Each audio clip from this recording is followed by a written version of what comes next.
जी तरसीम भाई, हम मौजूद हैं इस वक्त सिक्स सिविल लाइन खानेवाल में, जहां SSDU का प्रोग्राम हो रहा है और हमारे दरमियान मौजूद हैं जनाब पाजी वहीद मुनस्सिर साहब। इस प्रोग्राम के बारे में मज़ीद वो आपको आगाह करेंगे। जी भाई साहब।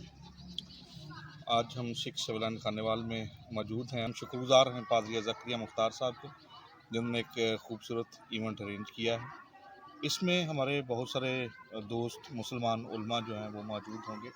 इस प्रोग्राम का मकसद अकायद को छेड़ना नहीं है कि आप दुरुस्त हैं या गलत हैं, बल्कि बैठकर जो स्पेशली ये हमारे माशरती मसाइल जन्म लेते हैं, तनाव है, तसादम है, उसको कम करने के लिए, एक दोस्ती बढ़ाने का, राह रस्म बढ़ाने के लिए इसका इनाकाद किया जाता है, ताकि मिल के बैठे जो हम एक दूसरे के लिए कर सकते हैं वो करें।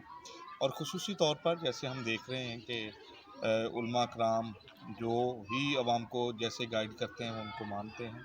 सो अमन की बहाली के लिए भी मुसलमान उलमा इकराम की मदद ली जाती है, ताकि माशरे में जो अदम बर्दाश्त ख़त्म होता जा रहा है, बर्दाश्त सुलह को कायम रखा जा सके, एक दूसरे को बर्दाश्त किया जा सके। और ख़ुसूसी तौर पर पाकिस्तान में बसने वाले मसीहियों के साथ, हिंदुओं के साथ जब बहुत सारे मसाइल जो हैं हमारी मुसलमान बरादरी की जानब से पेश आते हैं, तो ऐसे में जो है हमारे मुसलमान भाई उलमा कराम जो हैं वो इसमें जो है अपना रोल अदा कर सकते हैं। सो इसलिए आज हमारे दरमियान में मुख्तलिफ मुसलमान मसालक से ताल्लुक़ रखने वाले मजहबी रहनुमा मौजूद होंगे, जो इस बात की यकीन दहानी के लिए आ रहे हैं कि हम हमारे अपने मसीही भाइयों के साथ, हिंदू भाइयों के साथ और पाकिस्तान में बसने वाली अक़लियतों के साथ हैं, और किस तरह से हम अपना अहम किरदार अदा कर सकते हैं। और ख़ुसूसी तौर पर हम राना इरफान साहब के शुक्रगुज़ार हैं, जो मुल्तान से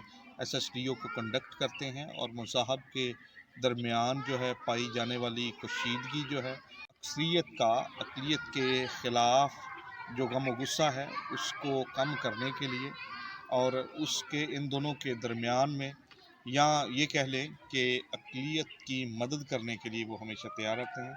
सो हम राना इरफान साहब का भी शुक्रगुज़ार हैं, जिन्होंने इस खूबसूरत इवेंट आज अरेंज किया है। सो यहाँ बहुत दफ़ा एक गलतफ़हमी फैलाई ये जा रही होती है कि मजहबी हम महंगी में शायद हम अपना अक़ीदा मसीही नहीं रहता, मुसलमान नहीं रहता, बल्कि जिसका जो अक़ीदा होता है वो उसी को मानता है। लेकिन सिर्फ़ एक इंसान होने के नाते से दूसरे को उसके अक़ीदे के साथ ही देखा जाता है, और ये देखा जाता है कि किस तरह से हम इनके लिए काम कर सकते हैं, किस तरह से माशरे में अमन पैदा कर सकते हैं। सो आज SSDO के प्रोग्राम का इनेकाद करने का मकसद ये है।